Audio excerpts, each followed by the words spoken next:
Getting paid, not to be afraid. What is up, house stackers? Welcome to episode 14 of the Stacking Houses podcast, where we're helping awesome, hardworking professionals just like yourself create some money through real estate investing. I'm your host, Damon Santamaria, and my goal for each show is to provide you with some incredible information so that you too can create a solid financial plan for yourself. So to help you on your journey, I want to give you a free copy of my book. In fact, I'm practically begging you to go get a free copy of my book entitled How to Acquire Your First 10 Investment Properties, where I outline my entire portfolio, what I paid for each property, what they're cash flowing, what the cash on cash return is, and a whole bunch of other financial metrics. And you can pick up this book simply by going to stackinghouses.com/book. And while you're there, why not check out our free training where Jim and I walk you through our 3 strategies on how we're finding incredible deals in today's landscape. So for today's episode, I interview Austin Anderson, who has taken his short-term rental business to the next level by building up his portfolio to 10 properties. Additionally, Austin has been able to quit his full-time job and go full-time in real estate investing in something like under 2 years, which is amazing. You can do this. So I hope you enjoy today's interview. So without further ado, this is Austin Anderson.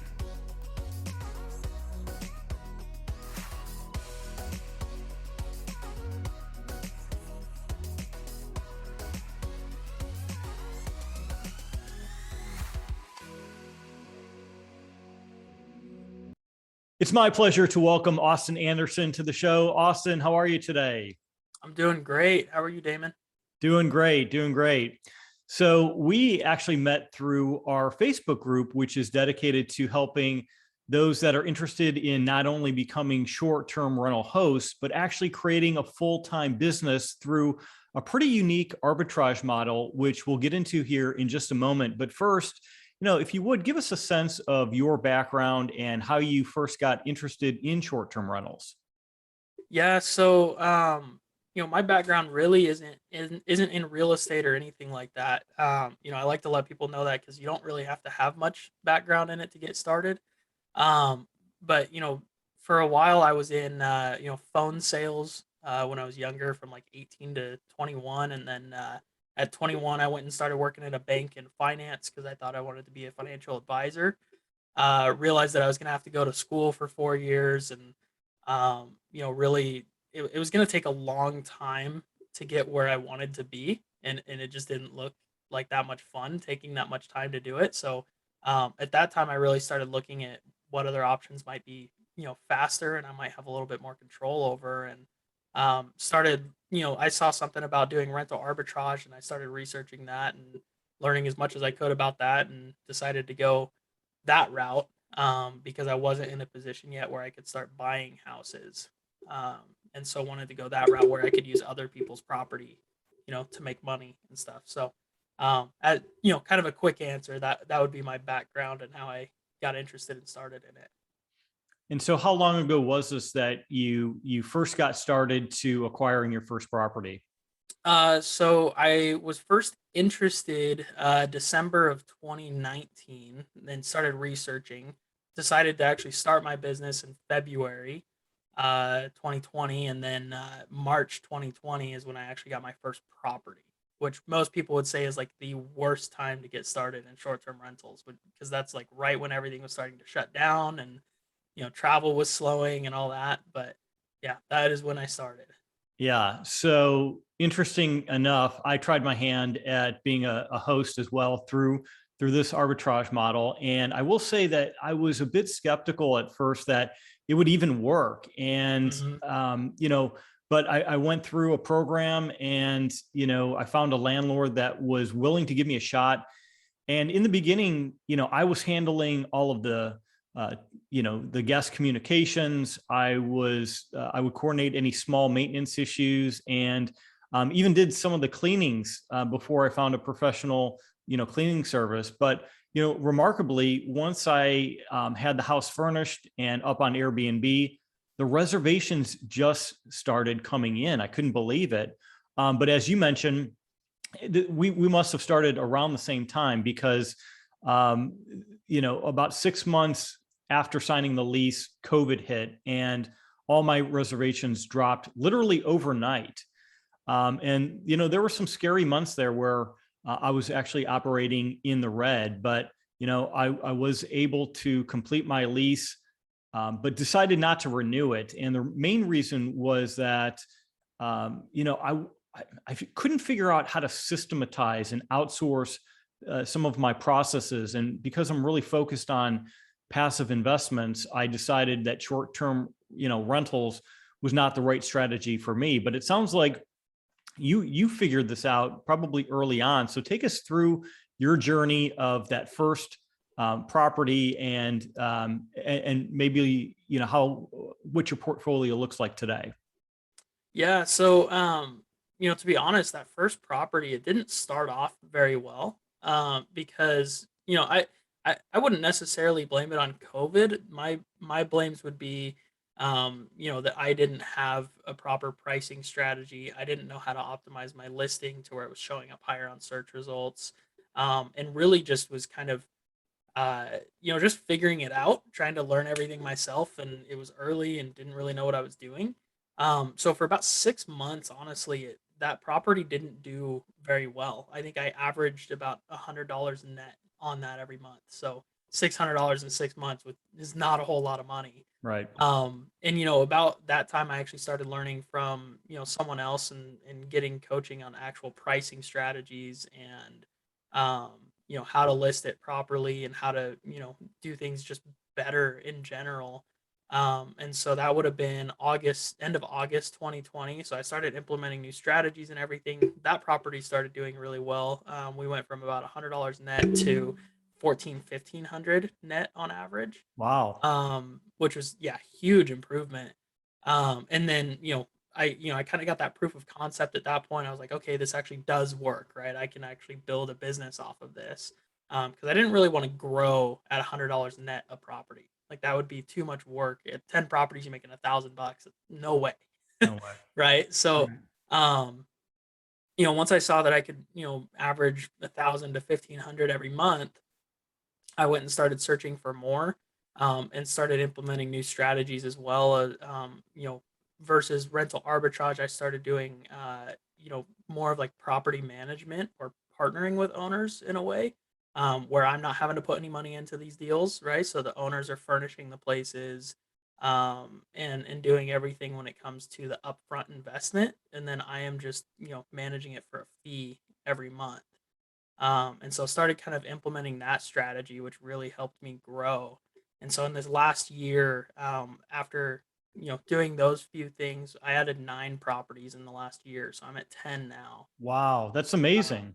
yeah, which That's has that's gone really really amazing. well. So you kind of bring up an interesting point in that you partnered with these landlords and you're able to convince them to furnish their own properties, which is for landlords that have been in the business a long time, that's just a completely different business model that probably most landlords haven't even considered, right? So Nope, take, most of take them us have through that not. process of what's the talk track when you approach a landlord and you tell them about this type of business model. So, most of the time I'll just start still with the rental arbitrage model, right? Let them know like, hey, I'm looking to rent your property, for, the asked upon rent that you have.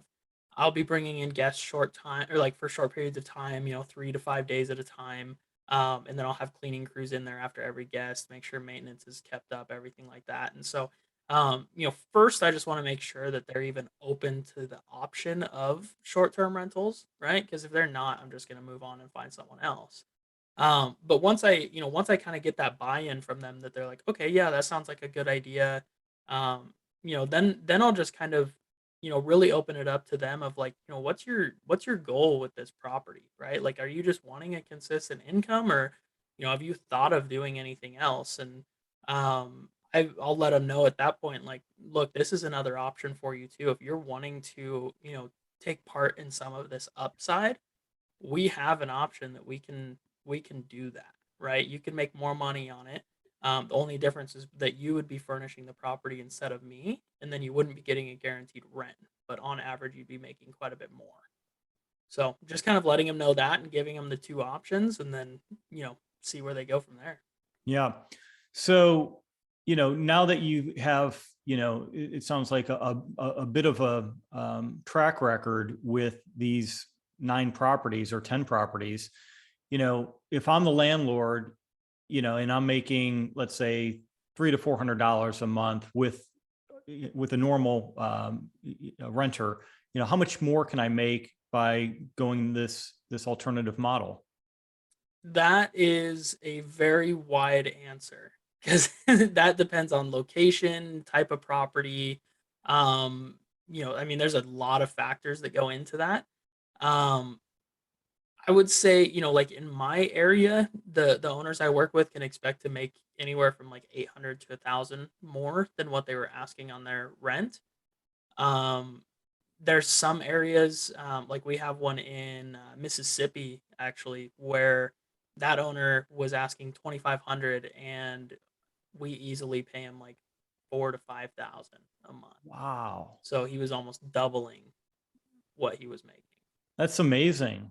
Well, Yeah. you and I are going to have to talk after the show because I've got 3 properties in Jackson that Oh wow, that's actually where I have that one. Yeah. okay, well then, we might have a nice conversation after the show, but if I'm a landlord and you're telling me that I can make double or potentially even triple of what I'm normally netting in cash flow each month, and you're gonna take care of the property with cleanings and keep an eye on upcoming maintenance issues, then that's something that's really appealing to me as a landlord. So Exactly. I assume that's been one of the keys to your success in how you've been able to grow so rapidly.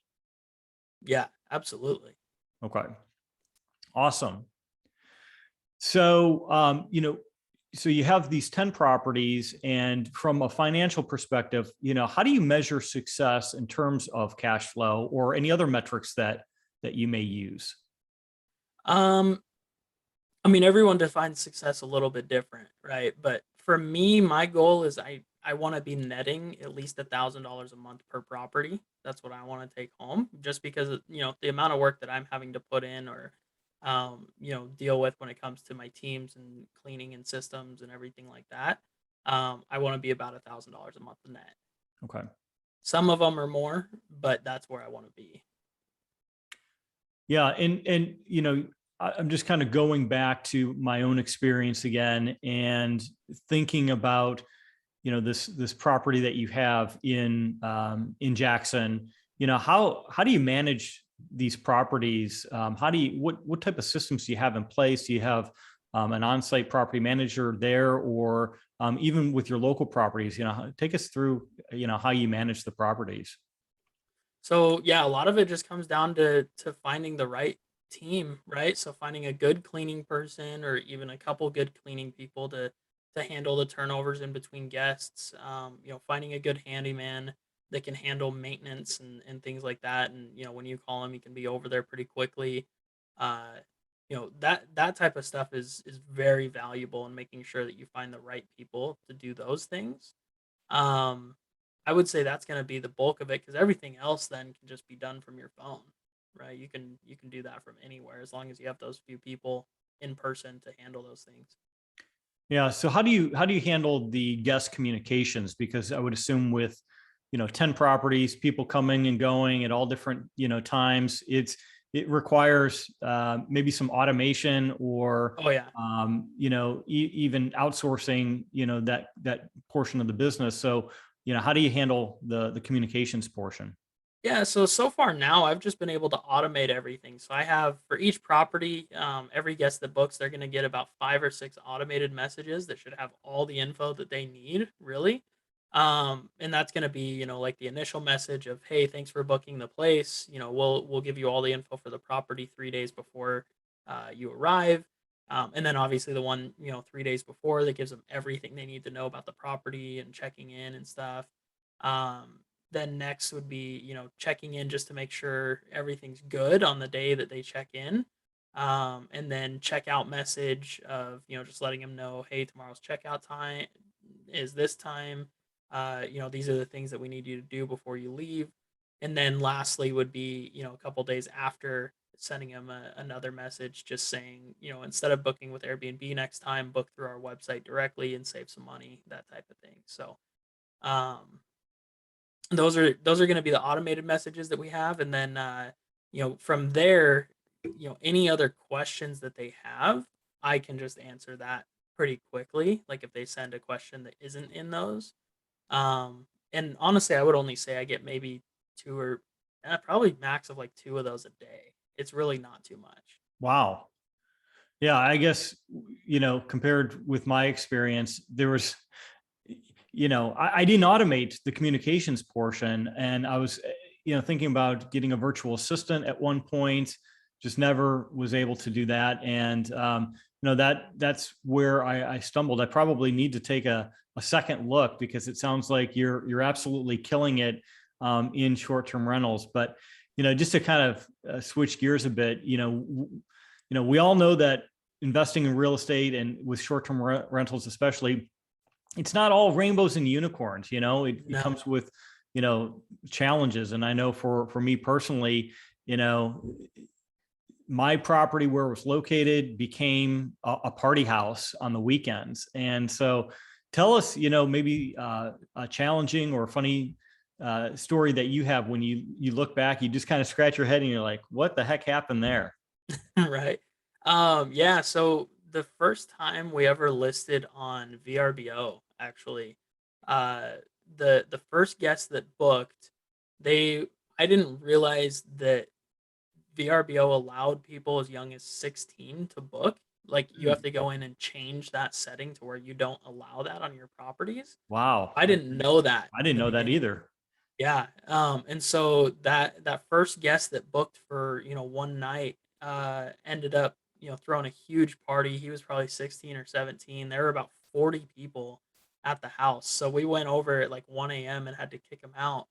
That was pretty crazy though. That was interesting. So I learned a big lesson there of making sure to set those age limits because I couldn't believe that he was able to book. Wow, that's amazing. That reminds me, today's my daughter's 16th birthday, and Saturday, she literally invited 40 of her friends to our house for her party. And I said to my wife, I said, "What, are you crazy?"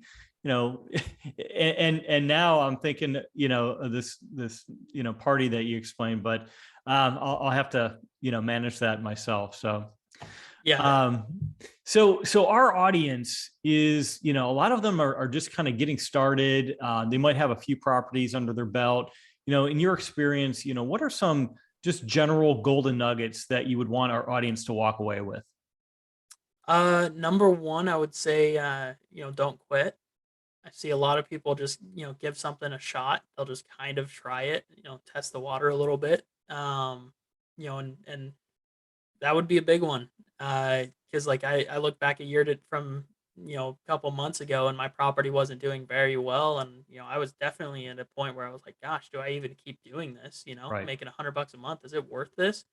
And I'm so glad that I just kept learning and didn't quit. Right. Because now I'm, quit my job in August and couldn't be happier. So, um, that would be number one. And then number two is just, make sure you're always learning. Do everything you can to learn as much as you can all the time. That never stop. So Yeah, definitely. From a learning, both of those points really resonate with me. Number one, guilty as charged. I probably quit too early. see, Um, you you could be where I'm at now. I know. So that definitely resonates. And then from a learning perspective, I mean, that's really the goal of our podcast, and I'm sure a lot of what you do is just teaching other newer folks you know how to systematize, how to create a solid business plan, and executing on that business plan so that you can go full time with something that you're so passionate about. So really appreciate, all the pearls of wisdom that you've shared with us today. I want to thank you for coming on the Stacking Houses podcast, and for our listeners that want to connect with you, where can they find out, more about you, your business, and some of the other ventures that you have? Yeah, so I actually partnered with a company called B&B Bootcamp. They're the ones that I learned from about a year ago, when that really transformed my business for me. So I just partnered with them a couple months ago as a coach. So I'm now teaching people how to do the same thing that I've done. So even just researching B&B Bootcamp and reaching out to us there, let them know that you want to talk with me, and we'll be good to go. I'd be happy to chat. So. Awesome. So we'll put a link to B&B Bootcamp in the show notes, so our listeners can find you there. And house stackers, I hope you enjoyed today's episode. And as I mentioned at the beginning of the show, our goal is to provide you with incredible value. So for today's episode, I want to give you a free copy of my book entitled How to Acquire Your First 10 Investment Properties. And you can pick this up by going to stackinghouses.com/book. So until next time, this is Damon with stackinghouses.com, and happy investing to you.